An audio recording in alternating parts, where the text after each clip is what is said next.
It's very funny because I'm coming to you like, ooh, I'm going to give you tips and tricks about gouache. And then it's more a step-by-step of, look at me making a fool of myself. Hi guys, welcome to this Toolbox video all about gouache. If you're new here, welcome to my channel. My name is Chloe, I'm a Belgian illustrator, crafter, writer and YouTuber. I've got a series of videos about my life as an artist and daily shenanigans that you can find here and there, but please wait until the end of this video to go watch them. If you're a regular viewer, welcome back! Thank you for your support and attention, it means the world to me. I had actually filmed a video about gouache ages ago, but as I was editing it, I was not happy with the footage, so I decided to just redo it to offer you better quality content, if possible. Let's start with a few basic things to know about gouache. It's a water-based paint, meaning that it uses water as a liquefying agent instead of chemicals, which makes it low odor and safer to work with. That's why school children use gouache and not acrylics, for example. Also, it generally washes away very easily from clothes. Because it's water soluble, gouache is reworkable. You can go back with a wet brush to soften edges, blend colors together, or even lift paint. The value of the colors can change slightly as they dry, so you should always test your colors out before applying them. Gouache by itself has a very creamy texture. The more you add water, the more liquid and less opaque it gets. As I said earlier, that's also how you can get different values of the same color instead of, for example, adding white to make it lighter. Yes, gouache is opaque, but since layers reactivate each other's, you want to start with lighter, thinner colors and progressively go darker/thicker.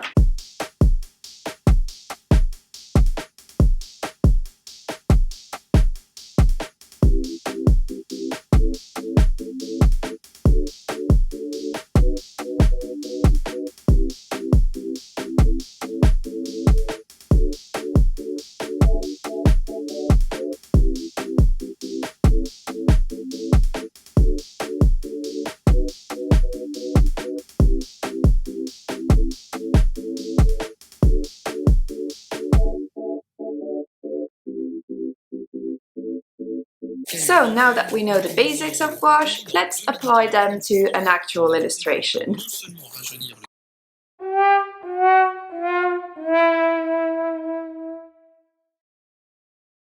I'm using this picture of Rachel Maksy as a reference, so the first thing to do is a few sketches to try to get the face right. It's a bit tricky because portrait is not my strong suit, but at some point I was satisfied with the face, so I could start redrawing it on my good paper.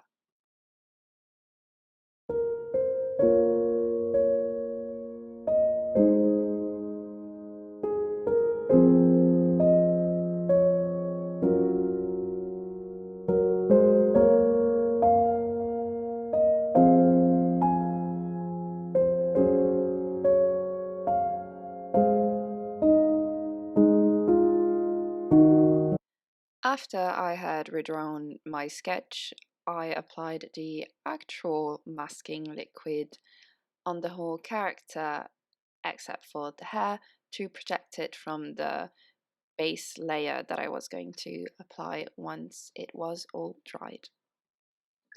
The point of the masking liquid is to preserve white zones to protect it entirely from paint. That way you can apply big strokes of colors without worrying about these bits that you wanted to keep intact. In my first year of art school, I had a teacher who really taught us a lot about gouache. It was basically the only thing we ever did in his class. And the first thing he taught us when doing a full gouache illustration is to apply a thin base layer of a single color to give a certain undertone, a certain light to your painting. The final work I handed in at the end of the year was absolutely horrendous. I think I still have it somewhere. Maybe one day I will show it. Maybe one day I will try to redo it. But yeah, it was absolutely awful. And my teacher was like, "Yep, at least you tried, and you know it's bad, so I'm not going to roast you."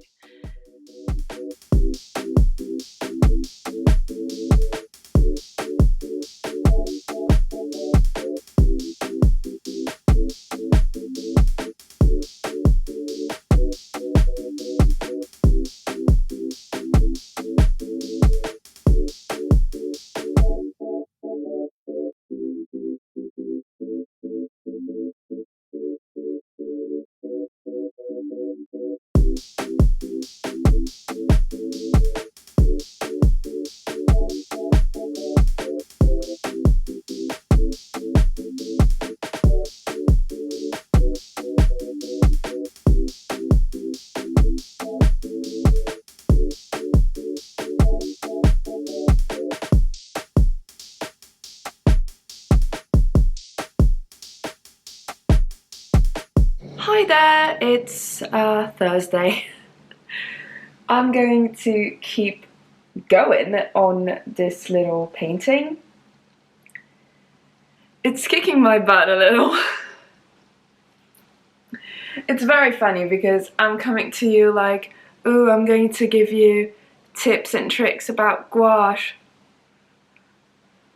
And then it's more a step-by-step of, look at me making a fool of myself. Like, I know the basics of gouache, I know how gouache works. Knowing how it works in theory doesn't make me a great artist. I'm going to start doing more of the details. Obviously the trees, like all the greenery, the foliage that we can see in the background is not done yet.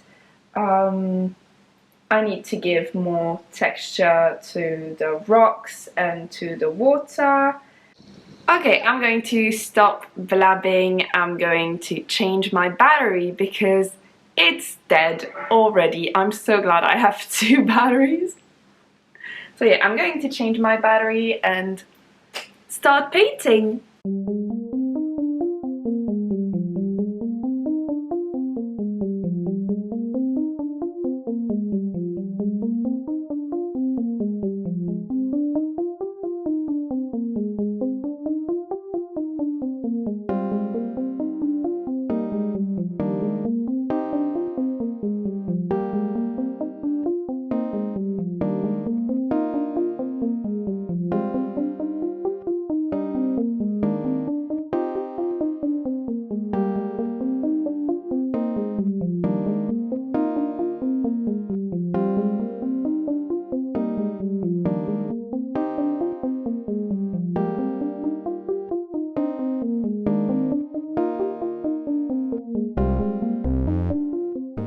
Adding all the little details and lights and shadings is really what takes the most time, because you're not doing big flat strokes anymore. You're doing an accumulation of little precise ones.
Once I was done with the background, I could finally scratch off the masking liquid and get started on the character.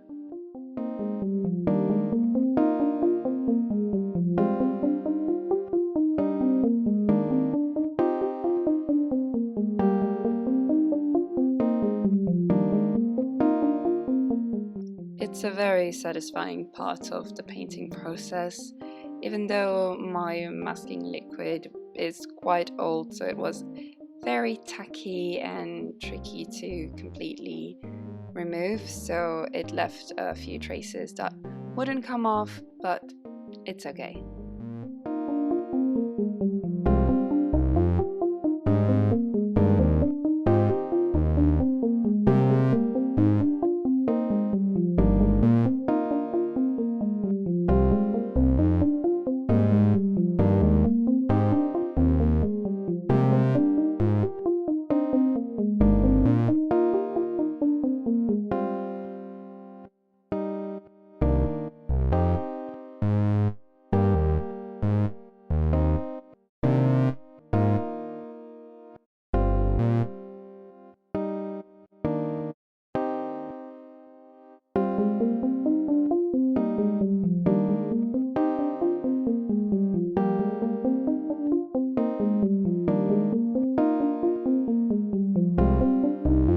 So now I'm going to do the second layer.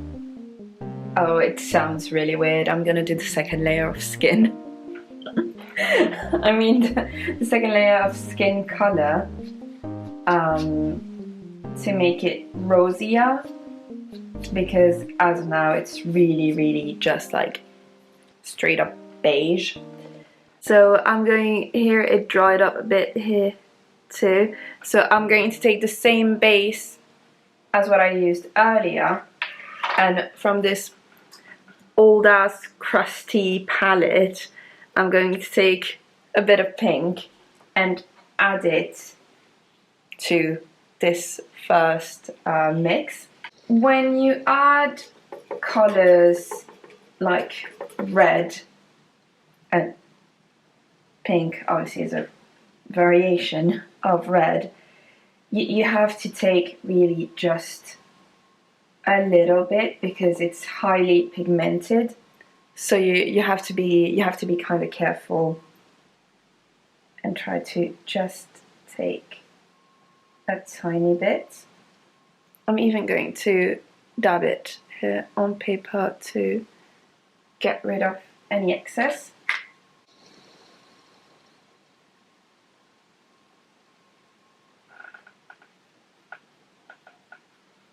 That's a bit too light. Okay, so actually it's too light, so I'm going to have to take a bit more of that orangey brown here.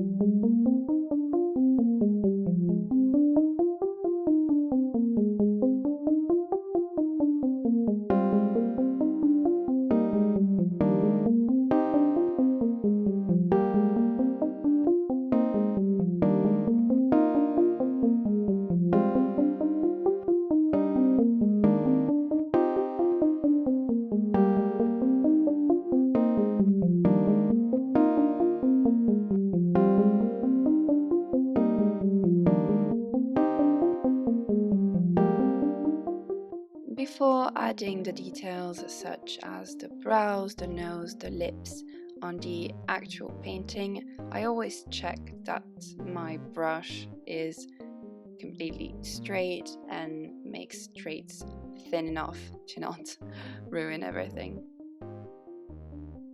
Since you can use pencils on dried gouache, I will sometimes use that instead of paint for the smaller, thinner details.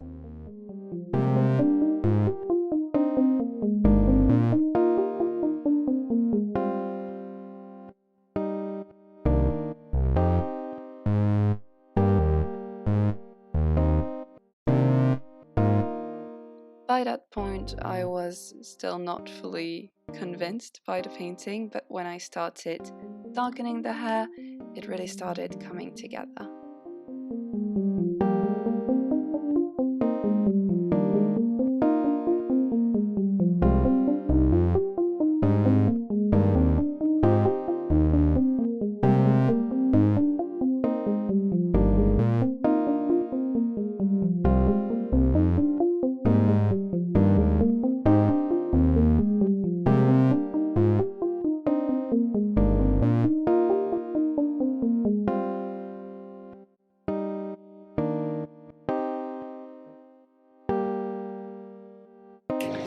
Here it is!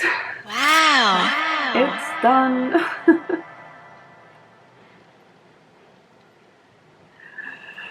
Honestly, I think I'm happy with it. Gouache is a really trust the process type of paint. Like a lot of mediums, to be honest. Like, I don't think there's one single medium where the result shows up straight away. I'm not saying by any means that this painting is amazing. I just think it turned better than I thought it would be halfway through. The face could be absolutely better. The proportions of the character are wrong, but it's giving what I wanted it to give. And also, this whole thing was just a demonstration, an example for the video, so I hope you enjoyed this video. I enjoyed making it. It's going to be a pain to edit because I've been basically filming myself non-stop. I had to switch batteries so many times because I was just filming myself and getting in the zone and forgetting I was filming, so yeah. A lot of footage. If you'd like another video about gouache, because there's some aspects of gouache that I didn't explore here. So yeah, if you want more videos about gouache, let me know in the comments. What's the next medium that I should explore for a Toolbox video? And also, what were you doing while watching my video? Were you painting along, or were you just watching, like hyper-focusing on my video? Let me know. I always enjoy chatting with you guys in the comments. Please like this video, share with a friend who would like to learn more about gouache, and if you're not subscribed yet, what are you doing? Join us, we have so much fun here. I need to find a catchphrase. Do that in the comments too. Like, if you have an idea for a catchphrase for the end of my videos, please let me know. Thanks so much for watching again. Bye guys, bye! Hi guys, welcome to this video. Hi guys, welcome to this Toolbox video all about gouache. I don't know if I'm going to leave that in the video. Oh my god.